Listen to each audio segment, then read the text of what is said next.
Hello and welcome to my channel. Today I will be showing you how to blend colors in Procreate. When you first begin using a program like Procreate, it can be very intimidating as you don't really know where anything is or what the tools do. This was me when I first started using Procreate, but I have come to find some helpful tips and tricks that work well for me. The way I blend colors is extremely simple and it can be used in a variety of ways with a variety of brushes. It's very beginner friendly, but it has room for improvement and personalization for people who are more experienced. My blending technique is really simple. All I do is use the smudge tool with the soft airbrush, and I first swipe back and forth between the colours, either horizontally or vertically depending on how the colours are placed. And then I go back and forth the opposite way, and then I'll go through with circular movements at the end to make sure it is really soft. Different colours will blend easier and some will be more difficult. Colours that are close together on the colour wheel will be extremely easy to blend together as you have been shown.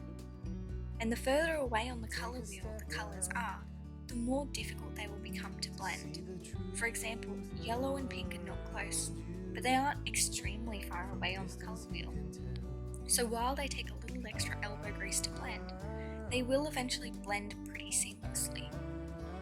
However, blending blue and yellow together is extremely difficult, and often it will become muddy rather than seamlessly blend together.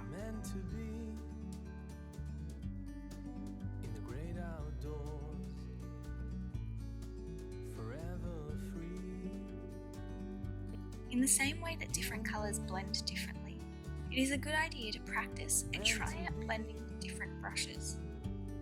I typically only really use two smudging brushes, the smooth airbrush for skin and the acrylic paintbrush for hair. If you want to find out how I paint realistic hair, I'll link it down below. Although I typically only use these two brushes, there is a plethora of brushes you can use to generate a variety of different effects and techniques when blending colours.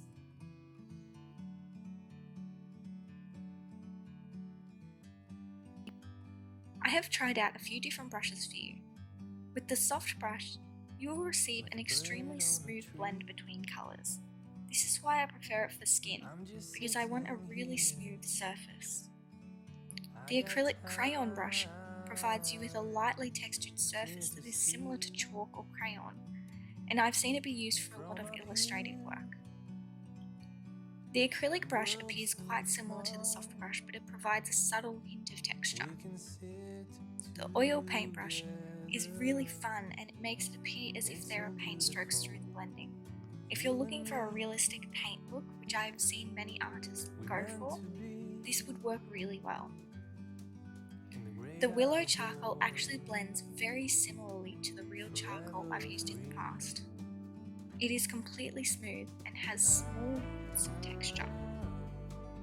Lastly, I thought I'd have some fun and try out the smoke brush to blend the colours. I feel like this looks really nice and could actually be really useful for effects such as fire or smoke.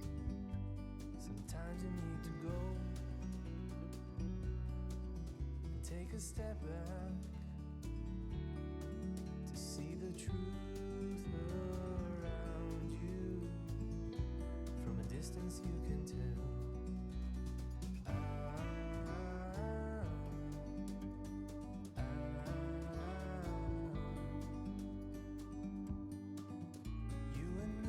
Next, I thought I would add in some ways you can use the adjustments to create blended backgrounds.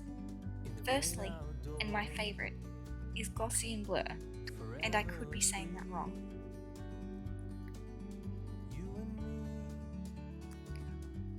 For each of these, you simply paint colour onto your canvas and click the adjustments setting, and gently drag your pen across the screen to determine how blended you want the colours. The Gaussian blur provides a thoroughly blended background. I have also used this to blend skin in the past, and it works really well, but it doesn't achieve the effect I look for. Next is the motion blur. I haven't used this effect too much, but it also provides a fairly blended background. However, it is more blurred than blended in my opinion, which kind of goes with the name. It creates some really interesting effects though. I'm just sitting here. Lastly is the perspective blur, which I have used the least. This is an extremely interesting effect and you can play around a lot with it. By moving the circle around, you will move the direction of the blur. This does not blur seamlessly either, but it does generate a really interesting effect that could be really useful for some artists. It's so beautiful, you and me.